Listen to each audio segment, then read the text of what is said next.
السلام علیکم ورحمۃ اللہ وبرکاتہ. الحمدللہ رب العالمین والصلاة والسلام علی رسول الامین نبینا محمد وعلى آلہ واصحابہ اجمعین. اما بعد. اعوذ باللہ من الشیطان الرجیم. بسم اللہ الرحمن الرحیم.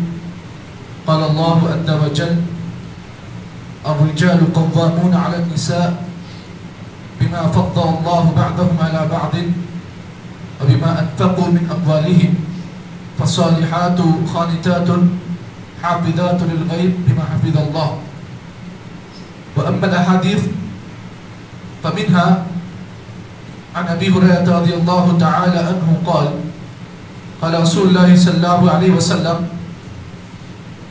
إذا دعا الرجل امرأته إلى فراشه فلم تأتيه فبات غضبان عليها لعنتها الملائكة حتى تصبح. رواہ متفق علیہ. آج کے درس میں یہاں سے آپ کے سامنے ایک نیا باب شروع ہو رہا ہے. باب حق الزوج المرأة. اس بات کا بیان کہ شوہروں کا حق عورتوں پر کیا ہے. اس سلسلے میں انشاءاللہ یہ احادیثیں آپ کے سامنے پیش کی جائے گی. شروعات میں اس باب کے شروعات میں اللہ رب العالمین نے اس آیت کو نقل کرتے ہوئے فرمایا الرجال قوامون علی النساء کہ مرد عورتوں پر حاکم ہیں. بما فضل اللہ بعضهم علی بعض. اس لیے کہ اللہ تعالیٰ نے مرد کو عورتوں پر فضیلت دی. اس لیے کہ مرد کے اندر تین چیزیں ہوتی ہیں. فوقیت جو اللہ نے مردوں کو عورتوں پر دی ہے وہ تین وجوہات کی بنا پر دی ہے. ایک قوت, ایک قدرت اور تیسرا مالیت. یہ تین چیزیں کی طاقت اللہ نے مردوں کو دی ہے اور یہ تین چیزوں کی طاقت اللہ نے عورتوں کو نہیں دی ہے. قوت کے لحاظ سے مرد عورتوں سے زیادہ طاقتور ہے اور عقل کے لحاظ سے بھی مرد عورتوں سے زیادہ طاقتور ہے عقل کے لحاظ سے. اور تیسرا کمانے کے لحاظ سے بھی مرد عورتوں پر زیادہ فوقیت رکھتا ہے. اسی لیے اللہ تعالیٰ نے ان تین چیزوں کی وجوہات کی بنا پر اللہ تعالیٰ نے مردوں کو عورتوں کو مقام دیا ہے. اس سلسلے میں سب سے پہلی حدیث جو آپ کے سامنے پیش کی گئی, راوی حدیث حضرت ابو ہریرہ رضی اللہ تعالی عنہ ہے. فرماتے ہیں اللہ کے رسول صلی اللہ علیہ وسلم کا ارشاد گرامی ہے اذا دعا الرجل امرأته الى فراشه.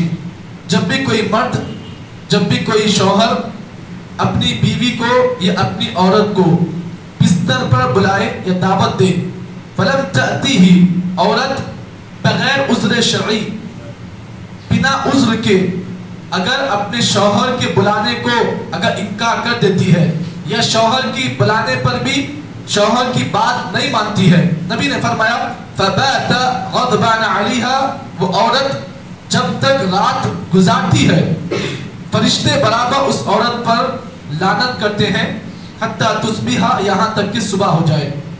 اس حدیث کو امام بخاری اور مسلم نے اپنی صحیحین میں روایت کیا ہے. یہاں پر اس حدیث میں اللہ کے نبی صلی اللہ علیہ وسلم نے دو اہم باتیں بیان کی. پہلی بات, اللہ کے نبی صلی اللہ علیہ وسلم نے اس حدیث میں یہ بیان کی کہ جب بھی کوئی مرد اپنی عورت کو اگر بستر پر بلائے تو عورتوں کا یہ حق بنتا ہے کہ وہ اپنے شوہر کی بات کو مانے, شوہر کی اطاعت کرے. اور اگر کوئی عورت بغیر عذر کے, بغیر تکلیف کے یا بغیر بیماری کے اگر مرد کے بلانے کو انکار کر دیتی ہے تو پھر اللہ کے نبی نے فرمایا جب تک وہ رات گزارتی ہے برابر فرشتے اس عورت پر لعن طعن کرتے ہیں, اور جہاں پر فرشتے لعن طعن کرتے ہیں وہیں پر اللہ تعالیٰ کی غضب کی وہ عورت شکار بن جاتی ہے. یعنی اللہ تعالیٰ کا غضب اس عورت پر اترتا ہے. کب تک؟ حتی تصبح, یہاں تک کہ صبح ہو جائے. اب یہاں پر اس حدیث کی شرح میں بعض محدثین نے یہ بھی لکھا ہے کہ اگر عورت ایسی حالت میں مر جاتی ہے, انتقال ہو جاتی ہے, تو پھر ایسی عورت کا انجام اللہ تعالیٰ کی غضب پر ہوتا ہے. یعنی اللہ کا غضب جب تک ٹھنڈا نہ ہو اس عورت کی مغفرت نہیں ہوگی. یہی مطلب ہے اس حدیث کا کہ جب تک اللہ کا غصہ ٹھنڈا نہ ہو اس وقت تک وہ عورت اللہ تعالیٰ کی غضب میں رہے گی, اور جب اللہ کا غصہ ٹھنڈا ہو جائے تو پھر اس عورت کا حساب کتاب کیا جائے گا. تو اس حدیث میں ہمارے اور آپ کے لیے دو اہم باتیں. پہلی بات یہ ہے کہ اللہ رب العالمین نے شوہروں کو عورتوں پر اللہ نے فوقیت دی ہے, مقام دیا ہے. تو اس لحاظ سے اگر کوئی عورت اپنے شوہر کی اطاعت نہیں کرتی، ضدی پن میں آ کر یا ضد میں آ کر اپنے شوہروں کے حکم کی مخالفت کرتی ہے، تو ایسی عورتوں کو اس حدیث سے سبق لینا چاہیے کہ اگر ہم اپنے شوہروں کی نافرمانی کرتے ہیں تو ہمارا انجام کیا ہوگا۔ اس حدیث میں دوسرا اہم نقطہ جو بیان کیا گیا ہے وہ یہ ہے کہ اس حدیث میں مجھے اور آپ کو اللہ کے نبی صلی اللہ علیہ وسلم نے دوسری اہم بات یہ بیان کی کہ فرشتے بھی اللہ تعالیٰ کے حکم سے لعنت کر سکتے ہیں۔